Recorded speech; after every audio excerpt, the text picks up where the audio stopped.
Maghahain ng diplomatic protest ang gobyerno ng Pilipinas laban sa China kaugnay ng pagmaniobra ng helicopter nito malapit sa eroplano ng BFAR sa Panatag Shoal. Giit ng ating Coast Guard, ito na ang pinakadelikadong panghaharas ng China. Narito ang report ni Gio Robles.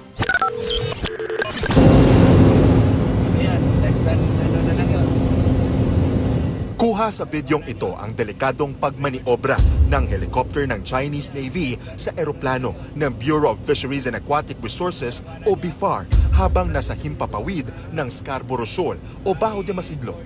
Ayon sa Philippine Coast Guard, nagsasagawa ng Maritime Domain Awareness Flight ang BFAR kahapon ng umaga nang lapitan ito ng Chinese aircraft.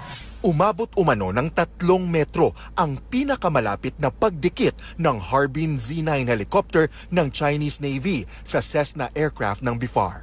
So, I think this is the most dangerous, no? Dahil ginawa nila ito while our personnel, together with some of our media friends, were actually on board the BFAR aircraft. This level of aggression is pretty much higher compared with the past experiences that we had. Dahil sa panghaharas na yan, maghahain ng panibagong diplomatic protest ang Pilipinas laban sa China. Mula July 2022 hanggang nitong Enero, nakakahigit 200 diplomatic protest na ang Administrasyong Marcos laban sa China. Pero sa isang pahayag, iginiit ng China na walang permiso at iligal daw na nanghimasok sa airspace ng China ang ating eroplano. Teritoryo raw nila ang Wangyan daw. Sagot naman dyan ng PCG. What we did is legitimate and routine maritime domain awareness flight. It is not illegal, and if you're going to ask me who is the one carrying out such aggressive and illegal actions, that will only be the People's Republic of China.